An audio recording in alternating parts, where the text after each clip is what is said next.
What's going on, good people? Welcome to the new episode of the Paul Rivera Podcast. If you've been a fan of the show, heard the show, watched the show, you've often heard me say the greatest sign of making it is when you can go by one name, right? That means it's the ultimate sign of respect. You have like Drake, you have LeBron, you have, Hov, you have B. The flip side of that coin is my next guest, who in my years of knowing him, I've never heard anyone reference him without using both names. John Elliott, what's good, my brother? Man, that's such a funny way to start out. That's honestly, you drilled it, bro. Yeah, thank you for having me, first of all. It's an honor to be here. And it's so funny because like when we first started the company, we were like kind of cycling through names.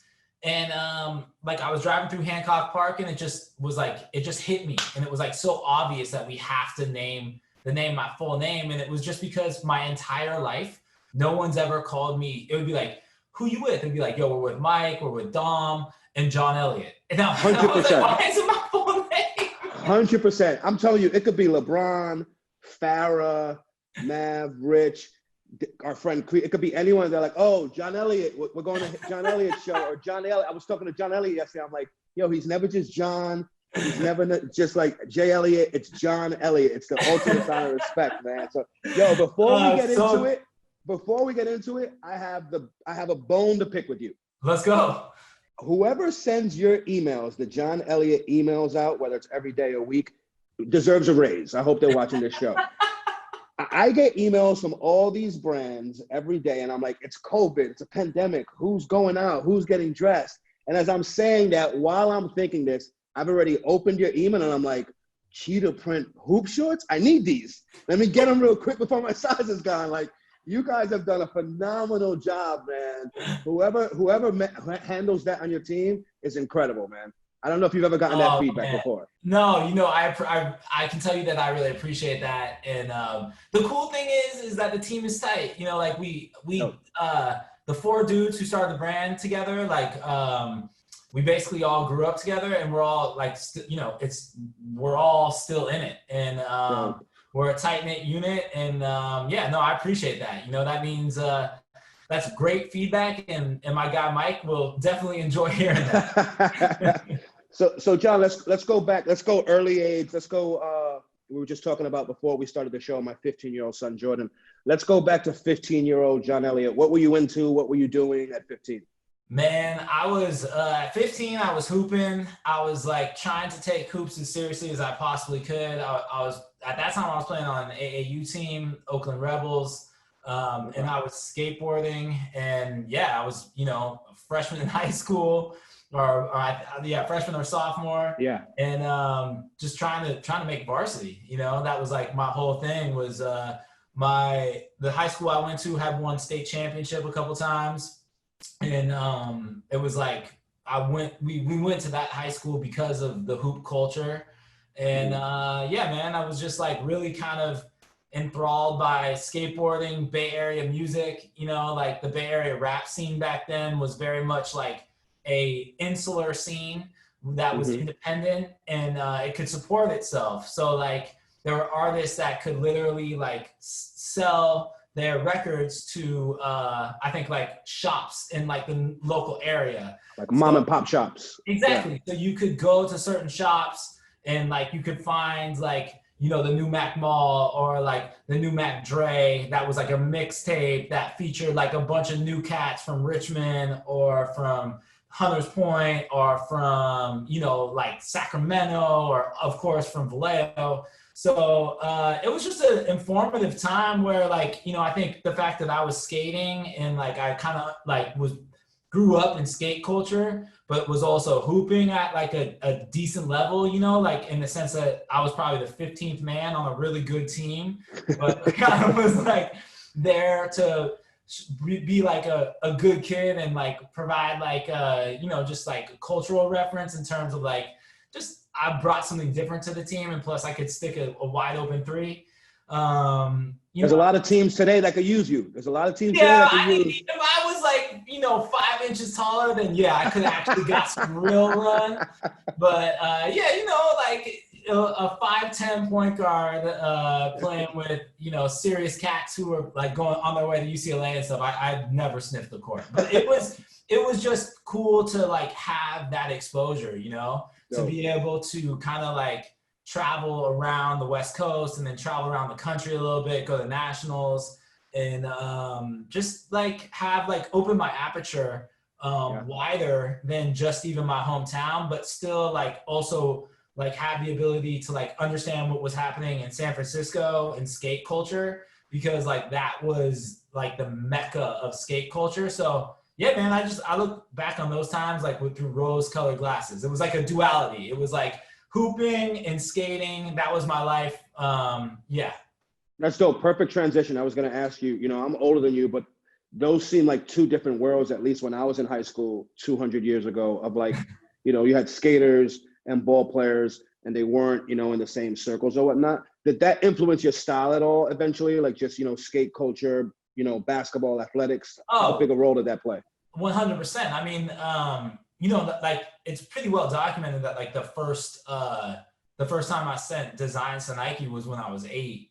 And I think that was like very much just inspired by the fact that like I saw skaters who would break off from like bigger companies and go and start their own companies. And I was kind of like, yo, like, why can't I do this? Why can't, so I think like the fact that like at that time you had, huge cultural icons that were like just so huge. I'm talking about like Bo Jackson, Michael Jordan, Kurt Cobain. Those were hugely influential. But then you also had like your local stars, So for me, it was like the best basketball player like in like the Bay Area, or like the best skater in the Bay Area. And that was like, you knew who, like what they were up to. And then for me, like, yeah, I was constantly like mixing the two, like super, super baggy jeans with like, like oversized, like everything. And then like my hoop stuff, like literal like practice shorts as boxers and like, with the strings hanging out and like my hoop shoes, and just, the mixing of those two things really kind of informed, I think, my taste level and my confidence, as like a guy who kind of developed a style that was unique really early on, almost before it became like, I guess like a little bit more appropriate for guys to have like a real genuine sense of style, like, talking like early, like late 90s, early 2000s, like, there was all types of like terms for guys who cared about the way they looked back then. Of course. But now it's like second nature, like as a man, like it's actually like a really cool way to express yourself. I think for me, it was just like, skaters dressed one way, hoopers dressed another way. You look back to those times, like obviously like AM1 had like a huge influence, like blending like what it would look like to be like, a skate kid with AM1, like that was basically me. Yeah, no, for sure. So style always played a big role for you. Can you remember when was the first time you had a thought that, fashion was going to be the path you wanted to follow? Do you know when that happened? Early. I don't know. Before I could even probably like articulate it to the point where like I knew that was gonna be my plan. Like I mean, because like I was drawing and kind of like trying to start companies like literally like when I was a child. Wow. I think my parents understood that this was kind of gonna be my calling. So I think my dad just really tried to set me up in a way that was like gonna be like advantageous for what my end goals were.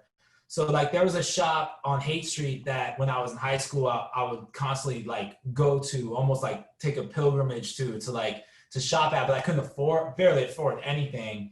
And it was just like, okay, like, you need to get a job there. And I got turned down, I think probably like 5 or 6 times until like, it was just like, no, like, like I'm gonna work here. You're not gonna tell me no. And of course, like eventually they like, relented and gave me a part-time gig. And before you knew it, like I was the assistant manager there and then worked my way up to be the manager. And it was just all based off of like how much you wanted it and how much you cared. And like, honestly, it was how much you cared, how much you wanted it, but also because like they represented what you cared about. So once you got your foot in the door, you could kind of like speak the language, you know, and people trusted you, and you were good at what you did because it was who you were, like, you know, your whole life. So yeah, for me, it was super early on. And I think that's like one of the biggest advantages that a kid can have is really knowing what they want to do with their life, like early on. From Versace, you know, one of the nicest dudes in the world, on the show. And he told the story of how he was hanging out at Dame Dash's gallery when he had it here in the Lower East Side of New York. And he said one day he went and he bought one of those, you know, the TV dinner fold out desks. Yeah. He said he bought it. He showed up to the gallery. He's like, I work here now. Like, they didn't pay me. They didn't ask me to do anything, but I work here now. And they hired me like 2 or 3 weeks later or whatever. But it's that type of commitment, right? That, you know, I love those stories, and it's not a coincidence that guys that have that drive have kind of, you know, evolved into really following their dreams and stuff. So it's always dope to hear, man. Yeah, I think it's like, it's something deep inside of you that like, you can't really teach it. You can't like, you know, you tell, like you can say that, but unless you're like literally like scheming, like, yo, like, you know, that's what it is. It's like a scheme, you know what I mean? Like, yo, how am I going to get my foot in the door here? That's the only way you're going to do it, you know? And that, for me, it was like, you know, there was also a discount that was attached to working at that store. So you can believe that I wanted that discount badly. I needed it. And like, I can remember like on my first couple of days working there, I was like, man, like I would pay them to work here. Like, you know, like that's how much I wanted it. Right. No, I love it. Let me ask, so you know, fashion's the world you want to be in. You may not even know how you're going to be in it, but you know you have a passion and love for it. You have a job at this, you know, kind of dream job at the time for you, you know, for a number of reasons. Are you thinking our next steps going to school, getting formally trained? What's your next path or foray into the business? Yeah, so great question. I mean, for me, school is always like a big challenge. So I got, I guess like quote unquote, like diagnosed with being dyslexic when I was pretty young. So I always struggled in certain elements of school. And I hated like the stigmas that went along with like being dyslexic, being like, you know, like different, having to like leave class and go to resource. Yeah, you get labeled early. Exactly. Like you get labeled, you know, for me, it was like, I got labeled when I was in 3rd grade and like, you're leaving and it's just a rough time to be like, you know, like, yo, there's something that's different about you. Right. But in a weird way, like it actually became like a superpower for me because I basically couldn't read. I definitely couldn't read out loud, but I could mouthpiece my way into anything. You know, I could like, just as long as that's how I felt. Like, just as long as I didn't have to read out loud. Like, you want me to get up and give a speech on something that I know what I'm talking about? You want me to articulate myself well to a group of adults? Like, I could do that.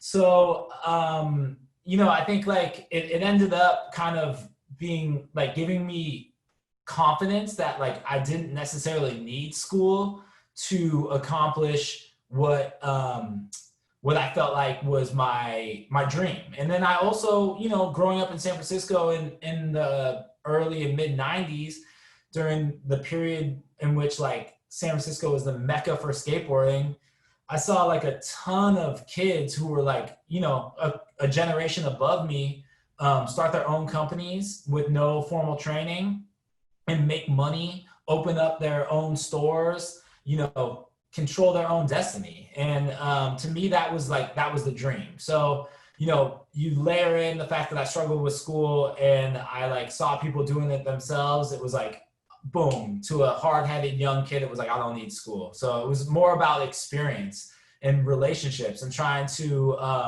really like navigate myself to the point where like, if I had an idea that I felt like was an idea that I was really willing to kind of like, quote unquote, put my name on, make sure that there was enough people who would answer my call, you know, like if I gave them a phone call. So that's why I started at the store. That's why I worked my way up to be the manager and buyer eventually. And then I took a job working wholesale for a Dutch denim company. And I did that for a year just so that I could basically get a Rolodex of people where within the fashion industry, I could like literally call them. They had a rapport with me. They knew what type of person I was. They knew my principles. They knew like who I was, and they would answer my phone call. Which I think is so important. I think young people sometimes don't understand the value of that. That's just, if not more important than the actual product you're creating, right? People being able to 100%. count on you, like all 100%. those things. Can you talk about that a little bit, like how important that is? Yeah. So, I mean, so obviously, like, you know, being from San Francisco, so I started on Haight Street. And then, like I said, I moved down to LA. I lived in New York for a year.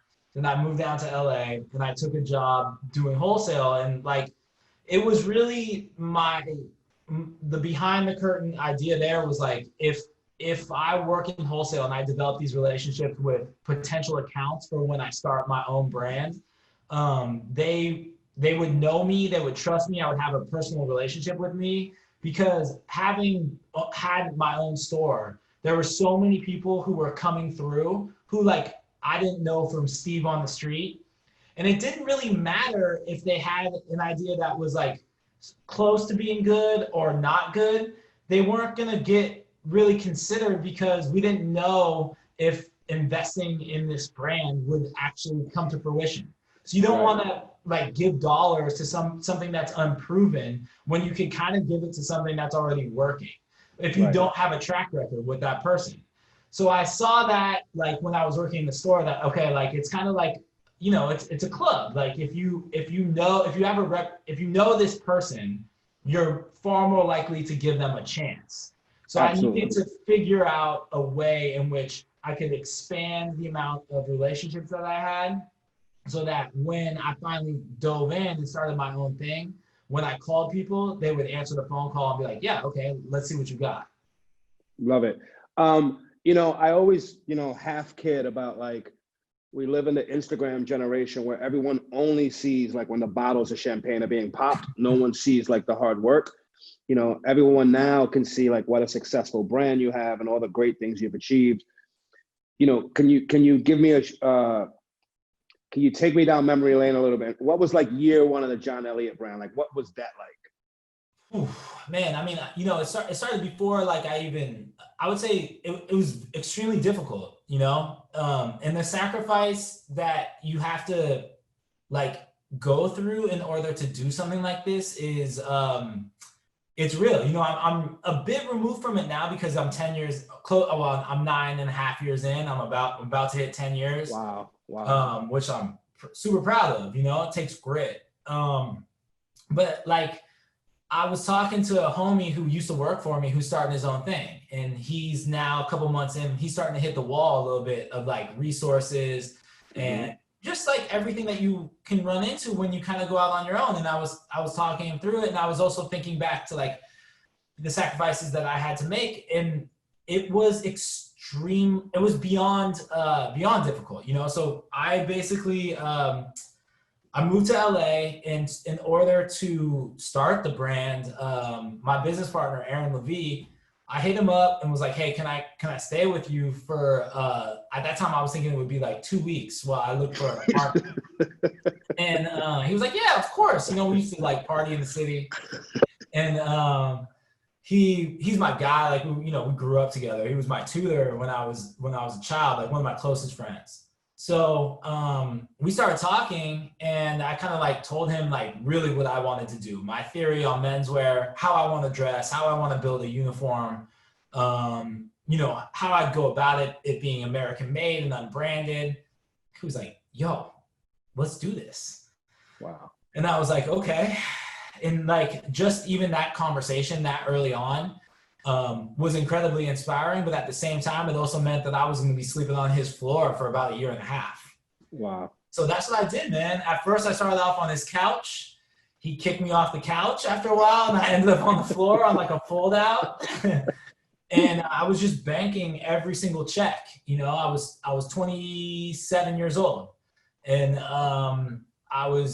it was just like grit, you know, like Meek Mill was dropping mixtapes, and I was listening to that, just hungry, and, you know, just telling myself like it's for a bigger cause. And it was all, I was trying to save as much money as I could to start my own thing. And then, you know, those times were actually pretty easy because I still had a paycheck coming in. It was once I quit and actually jumped in and started my own thing, that's when things got really difficult, because you have no income coming in and you're trying to funnel everything into to the brand. And yeah, man, that's when you get tested. And I think that's also when you see like your friends and family, you know, how much they believe in you, you know? And I think I had like a couple people around me like, yo, you had a good job, bro. You were like doing great. You were on a path. Yeah.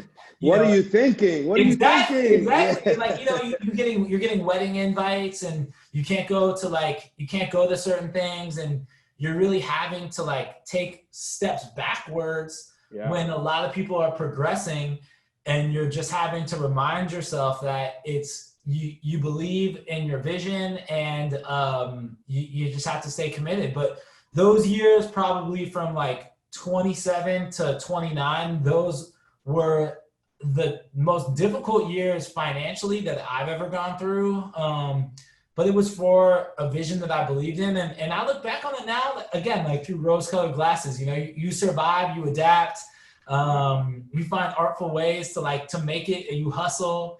You make relationships with people that bond you forever. And it also teaches you how to grind, so that like, because of course running a business, you have hiccups and you got to grind. And when you have that kind of like toughness groove, like I think like that's a Tim Grover phrase, like when you have that toughness groove, like, like you kind of, you can lean back on it and reference it, and the problem doesn't seem like it's totally unsurmountable. I love it, man. You know, it's funny, like, as I was getting ready to come over to do this show, I was in my closet and I was looking, and I was going to like see how much like John Elliott actual, like, you know, apparel or clothing I had. And something surprised me. I have, you know, obviously I have a ton of designer friends, or a handful of designer friends. You know, I'm really good friends with Ronnie, and like I said, Salehi and Teddy over at man. Everyone's doing their thing, and I'm so proud of everyone's thing. And I realized I have more John Elliott clothing than I do any other brand. And I'll tell you why it's surprising. It's surprising because I never noticed it. And I'll tell you why, because it's going to lead to my next question of, your style is so minimalist. Yeah. Right? Like your name's not all over the place. It's not crazy logoed. And I never even realized how much of your stuff I even had. Talk to me a little bit about like where that style came from. I think, you know, we've grown up in like the graphic tee era of everyone's like bigger the logo, the better, and patterned and all that. And you went completely left and were like, your name's like on the inside tag. It's not really anywhere else in most cases. What? That's not by accident. That's by design. Talk to me a little bit about that. Yeah. So, no, I mean, it's a great question. I'm glad you asked it. I mean, I think it came from honestly, like kind of going from San Francisco to New York and then to LA. And I think like, you know, being like 19, being 20, being 21, like in those years, you know, you just consume. I was just consuming so much. And then in my like mid 20s, you know, like working in stores and like having the ability to like almost like be a buyer and like cherry pick stuff from brands, you know, like place personal orders for myself, like still kind of like just a higher level of the same drug, you know? and then like kind of like making the move, like transitioning from San Francisco to New York, and then New York to LA, like having to like, you know, really edit my belongings down to the point where like I have not even a closet. Like I have like half of a closet in my homie's place who let me crash.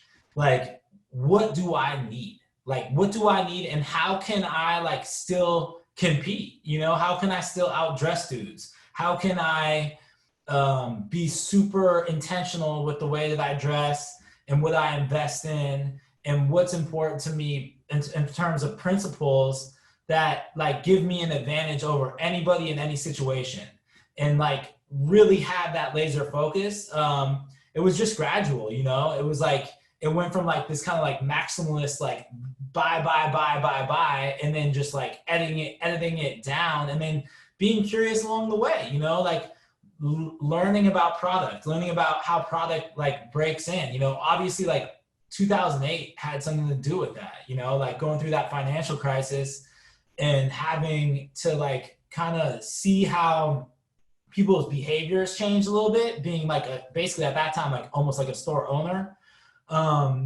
Like I got scared, you know, and like seeing how to me, like smart guys were investing in products that were going to be like hold their value for years. Yeah. And that kind of informed like my whole ethos on how I wanted to present myself and really what I wanted to do with the brand. You know, I have to say, like, I'm so like just blown away and honored that like you said that about like what we make is like owns the majority of your closet. But honestly, that's what I want to do. And it's not because it's like a greed thing. It's more because like I hope you won't look at yourself in JE in 10 years and a photo and be like, oh man, what the fuck was I doing? Like, you'll probably be like, oh shit, like, where is that piece? Like, I'm That's a great point. I'm going to pull that piece out. It's who I am. It's the way that I have dressed for over 20 years now. It's definitely like a long-term play. And it's like, I think it's a confidence thing as well. You know, it was like, if you can create a brand that is completely unbranded yet recognizable, then you have something that's kind of, you know, a little bit of I think a special idea. And that was kind of what we set out to do. Yeah, no, you've honestly, like I said, I'm not saying this because you've mastered that. Funny story. So this is probably maybe 4 years ago at this point, 3-4 years ago. Mav and I are going on like this crazy trip, like a business trip. We're going to Atlanta for some meetings, Houston for an event, then we're going to Miami for an event, then we're going to Vegas for a fight. And like that order, right? Like we're doing all that. I believe it. I check into the hotel. I have 2 Rimowas, a duffel bag, and a backpack because we're going to like 4 cities and doing all this. And not just 4 cities, it's like we have business meetings with clients, we're gonna hang, we have an event, and then the weather's different because you're going to Miami, and then we're going to fight. So all these things. Mav walks in, he's got 1 roller Rimowa, bag, and I'm like, yo, like how'd you pack for like this whole trip with 1 bag? I shit you not, John, you can ask him. He goes, I have all JE in my bag. He goes, I have 3 shirts. I think he said I have 4 shirts, 4 different color shirts, a pair of denim, 2 slacks. Yeah. He goes, and a sport coat. Yeah. He goes, and I could just flip out the shirts. Yeah. Wear slacks. I could dress it up with slacks. Yeah. I could dress them down with a pair of denim. Yeah. I could wear the sport coat to business meetings, and I can do that for the whole trip. Yeah. And to me, and now hearing you say it was like the ultimate compliment, where it was like he had found a brand that that could be his partner, in his lifestyle. That could mean us meeting with Fortune 100 company CEOs and CMOs. It's us hanging out at night. It's us going to a fight. It's us working at an event. It's all those things. And it's like, and your brand was perfect for all of it. Oh man. It was like the ultimate compliment. Like, and it was like, man, no, I mean, honestly, like kind of like hugely honored. I mean, obviously because of the amount of respect that I have for Mav, but yeah, I mean, that's honestly, that's the ethos of the brand right there. Like that's the best story that I've heard about like what we set out to do. It was literally like you could head out of your place in the morning and traverse an entire day and look good in every scenario and be like fresh, be fly in every scenario. And, at the same time, like kind of do it over the next day. Like it's, it's definitely like, it's a uniform, it's modular, it's well thought out. Like I take like an approach where like, when I first started, I apprenticed with this dude, Simon Miller, who in my opinion was like the top guy in LA at that time doing denim.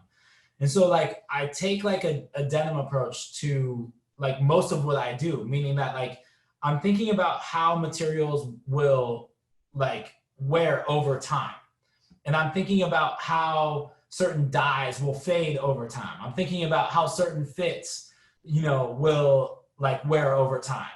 And the goal is to provide a uniform that you hopefully can pass down to your kids. Mm-hmm. I want to build something that's timeless. I want to build something that is for every day and very much of the moment and is modern, but is also like I said, like hopefully you look back at photos. You know, I would hope that Mav could look back at photos, whether you guys are in Miami or you're at the fight, and be like, man, you know, that was a great night. You know what I mean? And not be like, dang, like, you know, why did I buy that Balenciaga hoodie? You know, like, what was I thinking? What was I thinking with those spiked red bottoms? Yeah. Yeah. Like, what was I doing in those triple S's? You know. But Matt would never do that. So Matt has very, very good. Like, Matt has amazing taste. No, he's amazing. Speaking of amazing taste, I've never asked you this. I know on the LeBron side and the business side, but I'd love to hear your version of it. How did the John Elliott, LeBron James collaboration come together? Man, that's a great question. I mean, you know, when we were first starting out, we were obviously super small. So, like, I don't know. I mean, lots of people know this, but I don't know if you even know this. Like, we started out with basically $30,000. So I put in $15,000 and Aaron put in $15,000. And so like halfway through the first season of like putting the collection together, my car crapped out on me. And like the only car that was like available to me was my late grandmother's 1989 Honda Accord. So I'm pushing around a like a kind of like emerald green 89 Honda Accord in like Vernon and downtown like LA every day. And I get a call from this dude who, you know, we're in like season 2 and I'm just like, I'm in the factories, you know? And this guy calls me like, yo, I'm LeBron James stylist. Like I discovered your stuff. Like, I think he texted me. He was like, can we get on the phone? I was kind of like, yo, like, give me a break, you know, like, yeah, like who am I, you know, like Bob, like, fuck you, this is not real, you know. I thought it was like one of my boys, you know, like playing a trick on me. So, but of course I called him and, yeah, you know, basically it was someone who was connected to LeBron. I told him I was about to be out in New York. I'd love to show him the line. And, he came and saw the line because we were going to be showing to him. I think we went a little bit like bigger in terms of like trying to have a more impressive presentation. And we rented out an art gallery in Soho and he came through and basically we sat and we chopped it up and he was kind of like, look, you know, for the first time ever, All-Star is going to be coinciding with New York Fashion Week. Like, yo, your stuff's, and it was true. At that time, we could not keep anything in stock. Every single time we dropped something, it was just gone. Like within minutes.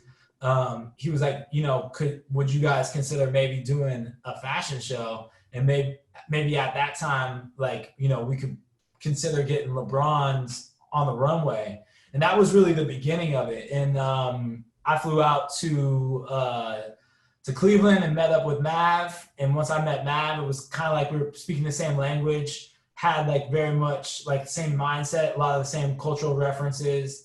And yeah, it just kind of became family. And then once I met LeBron, man, I'll never forget that. It was in LA. He was doing a screening and there was an after party at the Soho House. And, you know, I kind of like pride myself on being able to speak well and not get tripped up. But I'll be honest, when I met LeBron, like I felt like I entered one sentence with like a point that I was trying to make. And like halfway through the sentence, I think I was just staring at his shoulder. Now I was just like so like amazed that I was talking to LeBron James that I totally forgot what I was saying. And I like just, you know, luckily LeBron was like, this dude's probably a good dude, not like his clothes. And it gave me another shot. But yeah, I mean, it happened pretty quickly. And, you know, from there on out, it was kind of like, you know, the whole group was kind of like, okay, we like this dude. We believe in his product. And they just started to support it. Everyone started to wear it. And it was kind of like, I was like, I don't know, a little bit in the crew. And then obviously the Nike thing was kind of like the next step, you know, and like being able to work on the icon. For sure. I don't even think you realize this. It's like, I remember Mav calling me and being like, yo, you know, you fuck with J.E. And I was like, yeah, the brand's dope, blah, blah, blah. He's like, we're going to do a shoe with him. And I'm like, oh, dope. Like, which shoe is he going to design? And he's like, no, he's going to do his own shoe. I'm like, well, LeBron already has a line. What do you mean? And he's like, no, he's going to create a new shoe. Like, how'd that come about? Because that's like that doesn't happen. You know what I'm saying? That's not a small thing. No. In my life, that is that's like, you know, that's top. Being able to do my own shoe with Nike with LeBron is probably the greatest single project that I've ever had the opportunity to even approach. So, you know, it was originally, I think we were tasked with doing a soldier. And as we were like kind of going through like what was going to happen with the soldier, we just got to the point where it became so new.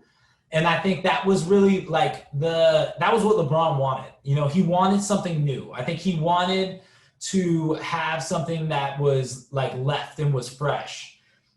And, you know, a crazy story about LeBron was we were in Portland and we were in a meeting. And you know how you've been there, you know what these meetings are like. There's a lot of people in the room, and the meeting finishes. And so LeBron is probably like maybe 10 feet, 11 feet away from me.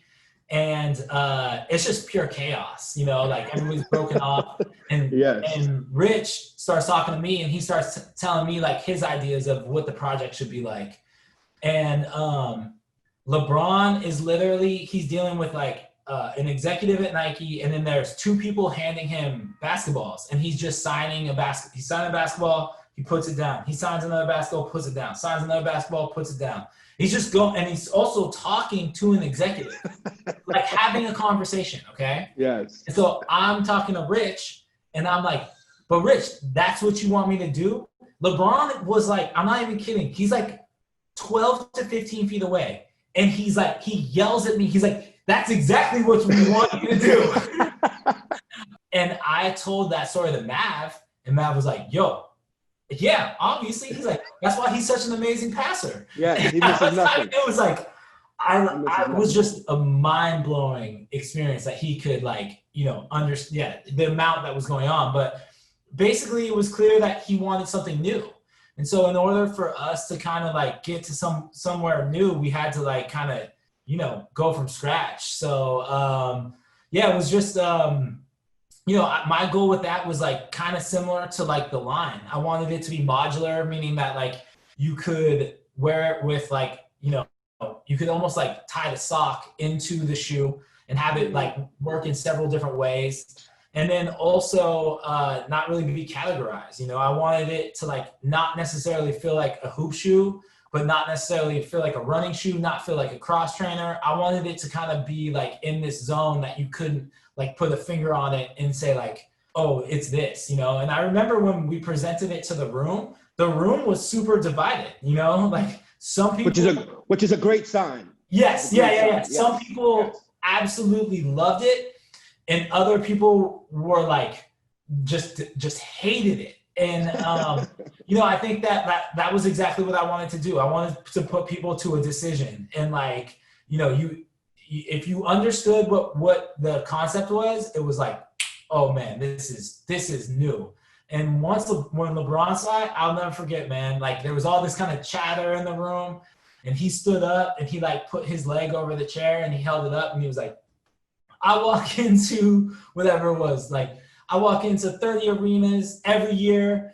I want this in this color, this color, this color. And I looked at Aaron, I was just like, man, I must be in heaven. Like, this is crazy. You know, I just highlighted my life for sure.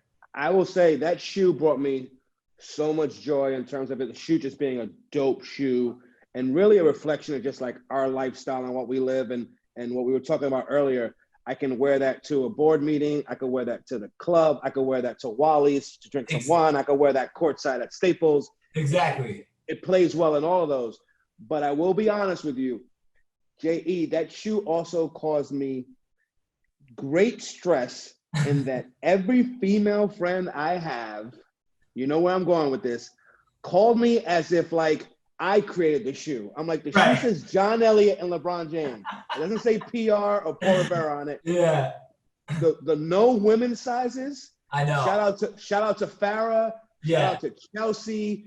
I got emails, texts, phone calls. You know, John, can you call him? Why aren't there women's sizes? La la la la. Please help me figure this thing out.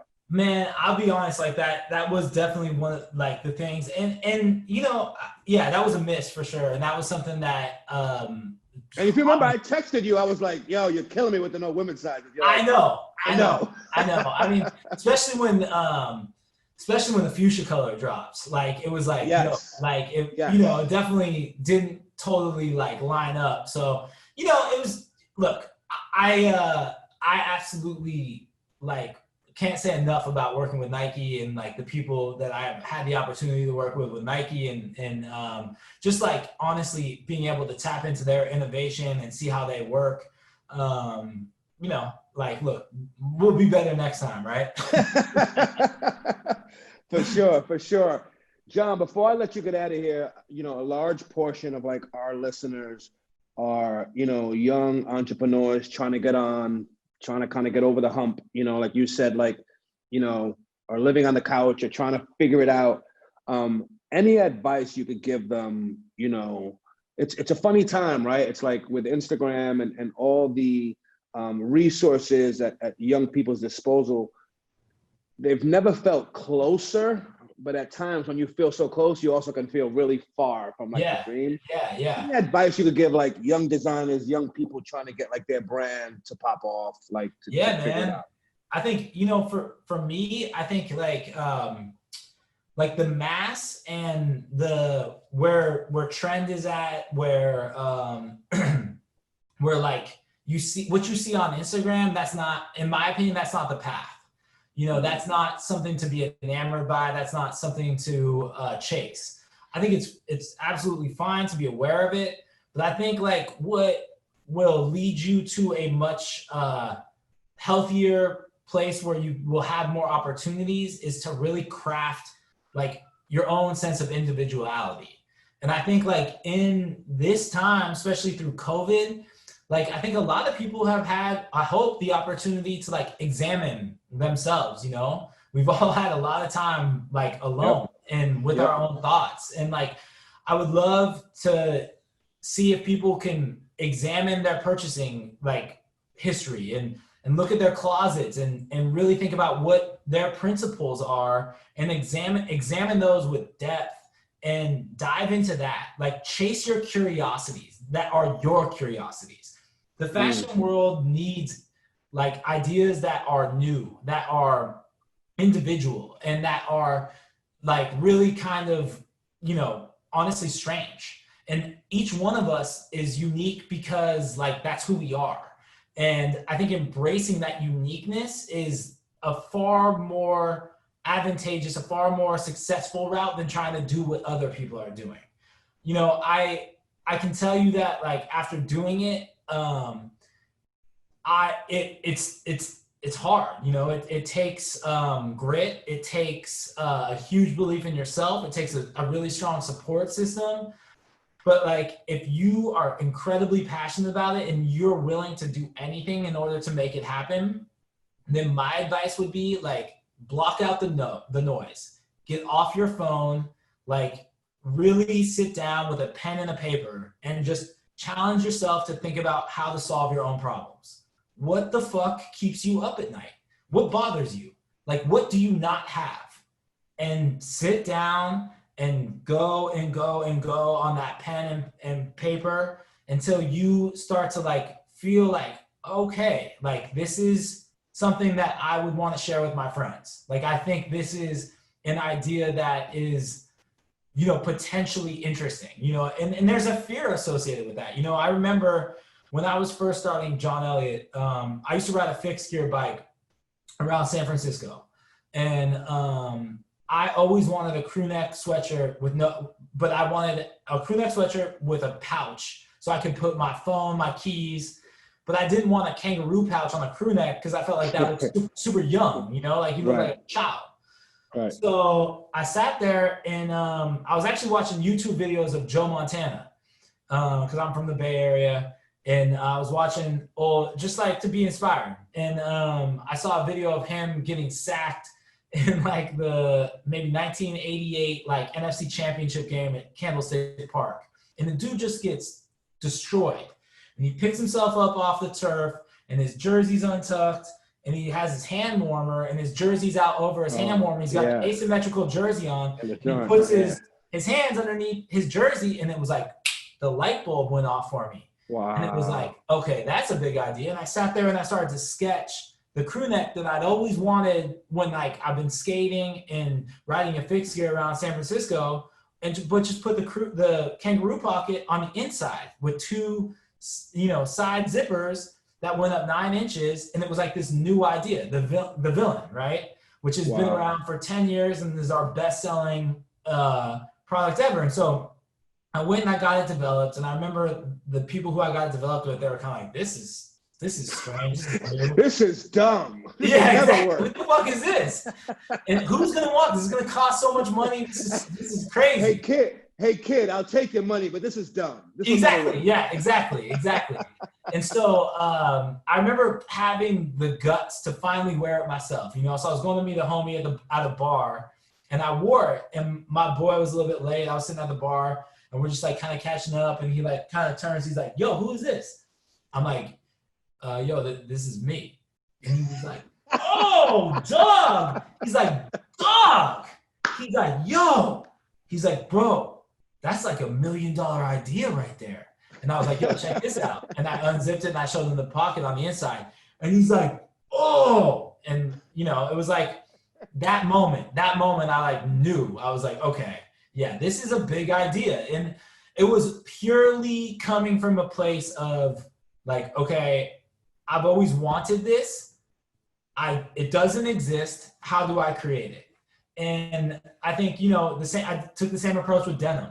I took the same approach with like the weight of my French Terry. Like, I think any young creative, any young designer, you should just pick apart the way you dress. And you should be like, what fucking bothers me? Like, what would I do better? And how do I take those principles, line them up into an aesthetic that can kind of like give me a point of differentiation in the marketplace.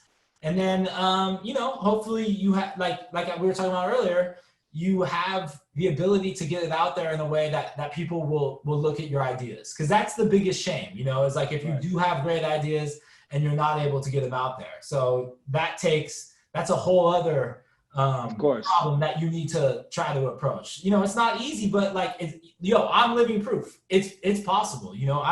I straight up, I remember when Atrium bought us for the first time and our stuff was selling out, I guarantee you everybody who was buying that stuff, they're like, I don't know who the fuck John Elliott is, but I'll buy this,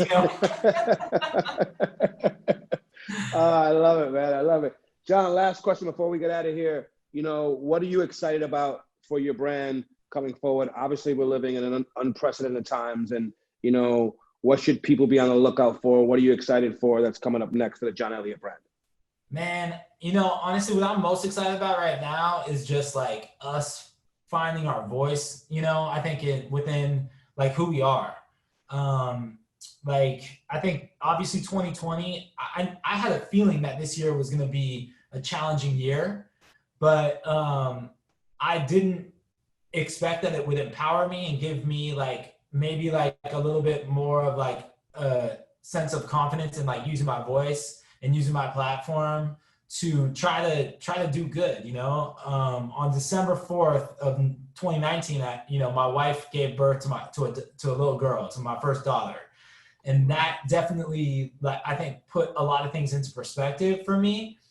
And as a result, I think going through what's happened this year with COVID, with George Floyd, Breonna Taylor, the whole social justice movement. And then honestly, now with the fires in California, I'm excited about us finding a voice and like basically peeling off a portion of the brand where we're just like, okay, 10% of the brand now is going to causes. Like we're going to build that into our business. And there's a new philanthropy arm of what we're doing that honestly gives my work so much more purpose. and I'll get on phone calls with people, and it makes me feel like what I'm doing is really purposeful. You know, like tomorrow we'll drop some T-shirts that directly, 100% of the proceeds will go to the strike teams fighting the fires all around the West Coast. And my hope is that other businesses will do the same thing.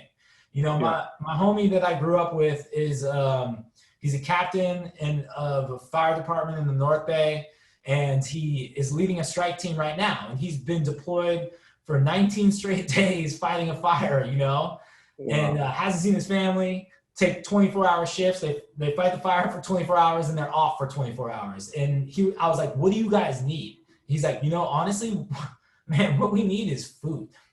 And so we're trying to like partner with local restaurants in the areas where they're fighting fires and give the restaurants, you know, upfront money and just give these guys like good food to give them fuel to keep going.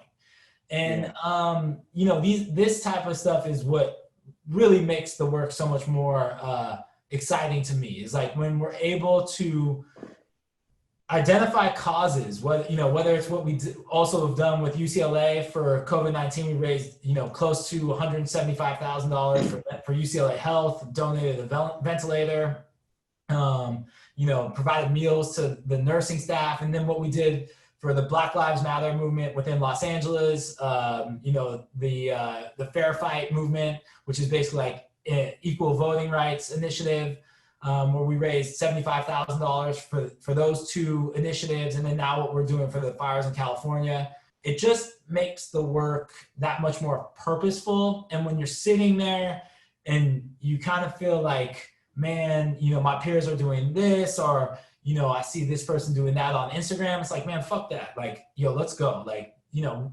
we know who we are and we know like what we're doing. And it just, you know, it feels good to kind of like say like, these are our principles right now. No, I love it. And John, I want to say, you know, to you and give you your flowers. You know, it's like you've never changed in the short amount of time, the 4 years, 5 years I've known you. You know, there's never been a time that we haven't called on you, whether it's for a cause or an event or whatever, that you haven't answered the call and been like, I'm there, whatever y'all need, I'm there. It's dope to see that as the brand has gotten bigger and you've gotten bigger, you know, you've doubled down on that, on like helping out and always being present. So I appreciate that. I hope next time I see you, it's in person. Man, that would be... The world isn't on fire. We don't got to wear masks. We can enjoy a glass of 42 or a glass of wine, man. John Elliott, I appreciate you for your time. Appreciate you for giving me the opportunity to have you on the show. And like I said, next time we'll do this in person over a drink of an adult beverage. I'm there, and I appreciate you, man. Like, you guys have been the best to me. Honestly, you don't even know. The whole crew, you guys, honestly, like, you guys become family. And yeah, our whole group, we just we love you guys and we feel super fortunate to have a chance to work with you guys. So thank you, bro. Love it, John. Appreciate it, man. Continued success. And like I said, like I told the last guest we had on the show, Kendrick Perkins from ESPN, I'll see you on the other side of this. That's right. We got to believe. Appreciate you, brother. Peace.